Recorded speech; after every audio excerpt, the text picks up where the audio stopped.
Hello everyone and welcome to a new video. I am going to be doing the mid-year book free count tag today because I've been seeing it on YouTube and I just recently saw Janine do the video and I love everyone's take on it. I wanted to talk about the books I've read so far this year since I just started the channel, and you possibly don't have any idea of what I've already read this year. I've read 49 books this year and let's talk about them. I've been looking into my computer here because I have all the information on there, all the questions and all the answers I've gave, because otherwise I wouldn't be able to come up with the books. First question is, best book you've read so far this year? I would definitely say, even though I don't trust my own rating, I would still say that 1984 by George Orwell and How to Stand Up to a Dictator by Maria Ressa are the best books I've read this year. Those are the only two books that I gave 5 stars to. I really liked them. 1984, I was so intimidated by that book. I don't even know why. Like, it's a classic, of course you get intimidated, but I did not expect it to have such an easy writing and be really enjoyable to read. Also, How to Stand Up to a Dictator, what else are you supposed to give? Like, so that. The book is so cool. I also have another book similar to that, Some People Need Killing, by Patricia Evangelista, I think is her name. And apparently they're also friends, because when I read How to Stand Up to a Dictator, Patricia Evangelista was also named in the book multiple times, which was very cute. Second question is, best sequel you've read so far? I have only read 2 sequels this year. One is Spiral from the Off the Ice series by Bal Cobra, and the other is My Feral Romance by Tassonia Odette. The series is called Fae Flings and Corset Strength series. It's such a long name. Like, who's even supposed to keep that in mind, you know? And to be honest, I listened to My Feral Romance on audio. I really enjoyed it because it was a cute romance. There wasn't a lot to say about it. Spiral, however, did disappoint me because I loved Collide. I really loved Collide, and Spiral felt very much flat for me.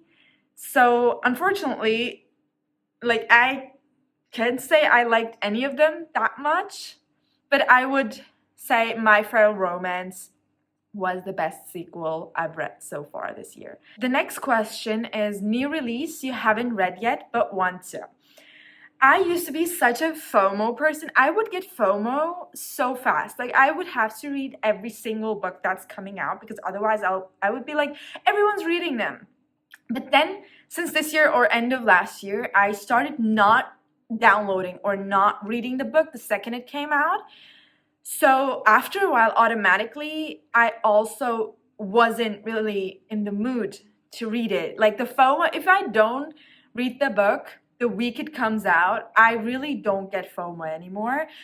But My Friends by Frederick Backman is still like the new release I haven't read but still really want to read, even though I'm so scared, because it's always like that. Frederick Backman is one of my favorite authors because I read everything by him besides the Beartown series, which still so scared of reading this because it's just when it's your favorite author, you just are scared. Most anticipated release for the rest of the year. I think it's a fan favorite. It's gonna be Catabasis by R.F. Kuang. By the way, I'm also going to the I don't know what it's called. What do you call it? I think just to her event. I'm going to the R.F. Kuang event in Cologne this year in September. So if you're going, let me know. I'm so excited. This is, I think, my first big author event I'm going to. And I have all of her books besides Yellowface, but that means I can get them all signed. That's so cool. Yeah, I'm very much excited for that. And Catabasis, I'm exactly like I said for Frederick Backman. R.F. Kuang is also one of my favorite authors, and I'm so freaking scared that I won't get the hype with this one. even though I love Babel, so I think Catabasis is gonna be more like Babel. I hope it ends up being very, very good. Yeah, but we need to keep the expectations low, you know. Then, the biggest disappointment of the year so far. I, to be honest, did not have that many disappointments besides some DNFs, but I'm not going to be counting them. And I also, like, because the DNFs I had were because of me personally, not because the book was bad. And I also didn't give any books less than 3 stars this year yet. So this one is not a huge disappointment. It's The Enlightenment of the Green Gage Tree by Shokofe Azar.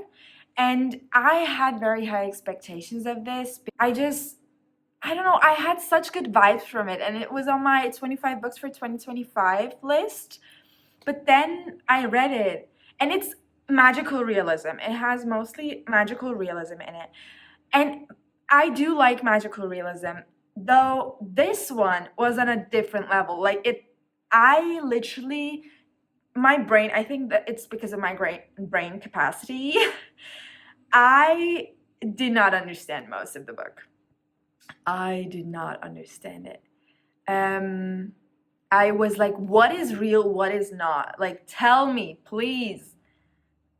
Please tell me. I don't know. Yeah, that was what I felt the whole time. So, yeah. Then next we have biggest surprise of the year so far. I think if you watched my last video, I talked about the one Bloomsbury event, the Readathon by Tandem Collective. And one of the books was A Dance of Lies. I requested 2 books. One was Aftertaste, which I'm currently listening as an audiobook, and A Dance of Lies. A Dance of Lies is a fantasy book, and I was having a hard time with fantasy books already in the last couple of years because I can't find one that hits. And then I start this book. It's about a girl. She's a dancer, and she used to be the jewel of the king. But then somehow she gets thrown into jail, and she stays there, I think, like a year or so, and then she gets this disability, as far as I remember, and she cannot dance anymore. The author also takes like inspiration from her own disability. So, and then she has to go for the king. She has to spy at an event, at a congress kind of thing, and has to like still dance there, but also spy on the other kings, which is so cool. And this slow burn, guys, this slow burn is so good. And you don't know, you kind of do know, but it's like she could still end up with someone completely different the whole time. And it's like halfway through, or more than halfway through, I think 300 pages in, they're like having their first kiss, and I'm like giggling and screaming and kicking my feet. I love that. I love that. I had no expectations, by the way, going into these books, because I was like, arcs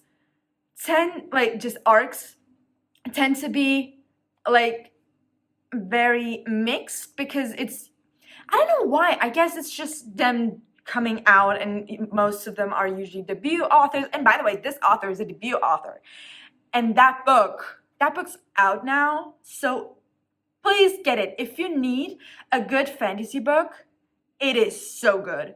You should definitely read it. Okay, anyways. The next question is newest favorite author. So I have some possible future favorite authors, because all of the books I've read this year, I already, like, from the authors I've already read before, or like very new to me authors where I only read one book. But I can see potential in them to be one of my favorite authors if I read more of them. First of them is Yagyasi. I read The Transcendent Kingdom this year, and oh my god, that writing style, beautiful. Yeah, loved it. I also want to read Homegoing sometime. Not this year, I don't think so, but I really want to read it. And I have high expectations from that author. Then Ruth S. Diaz. She wrote Drowned in the Name of Love. She is an indie author. She used to be. I think she's working with an agent now. And I got her book as an e-arc. She's kindly sent it to me. And That book is so cute. Like when you read it, it's literally Pirates of the Caribbean, but in a pink hue. Like everything's pink. And I've only watched the first Pirates of the Caribbean. Like, don't take it with a grain of salt, okay? But like in a pink hue and everything. I literally saw the whole book while I was reading it. I saw the whole book in pink.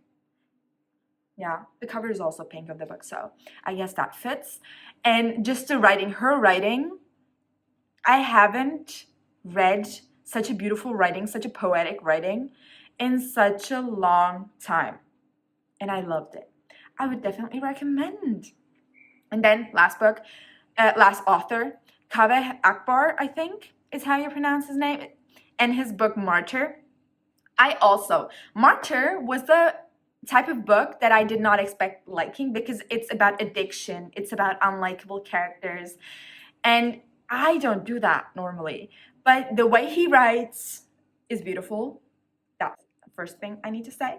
And also just how he talks about the wish to be, like the idea of martyrdom in his head, and how death, like just how he talks about death and martyrdom is so fascinating. Yeah.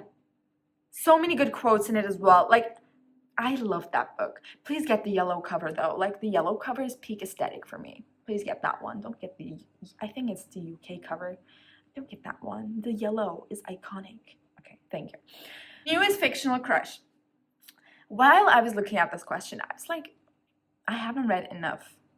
Like, and I have on Notion, I have this list of favorite genre, favorite authors, favorite books, favorite characters, favorite fictional crush. And I've completely not added anything this year to it, which is kind of making me think, do I even have a new fiction crush? But then I thought of the book, First Time Caller by B.K. Barrison. Aiden!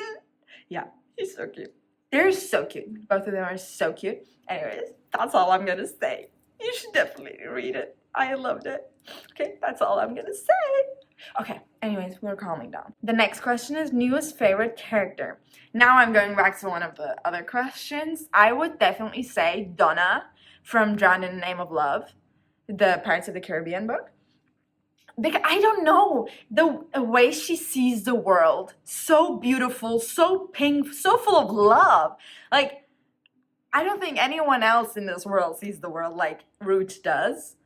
So I would definitely say Donna. She's such a cute person. Like, if I saw her in real life, I would say, Pookie, come here.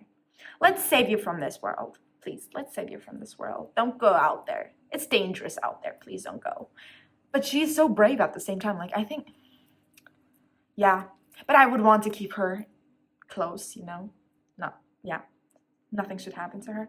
Anyways, another book that made you cry. I'm going back to another question with this one again. I would say I haven't cried at all from a book this year. But the tears came a bit. Like, they didn't come, but I felt them come, you know? And that was at A Dance of Lies. And oh my God, so many decisions every single time. There was a plot twist or whatever, and something happened, and I'm like, don't do that. Don't do that. Please don't do that. Yeah, and then, yeah, I cannot explain. That will be complete spoiler. So I'm not able to explain why I would cry, but the decisions she sometimes had to make because she's a spy. Next question is most beautiful book I bought or received this year. I think, yeah, this was this year. Wings of Starlight by Alison Saft. I did end up unhauling it, but did I unhaul it? I don't remember.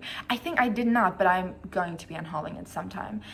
It's such a beautiful book. Because I did love Tinkerbell when I was little, but I've never thought of Queen Clarion or the King at all. I did not really care, but the cover, oh my God, it was so pretty.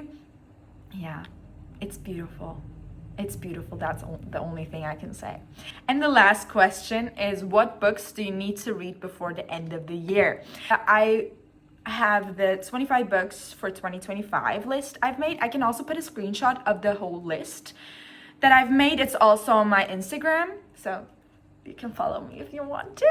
And on there, I have 25 books for 2025. I've read, I think, 10 to 13 books on that list already.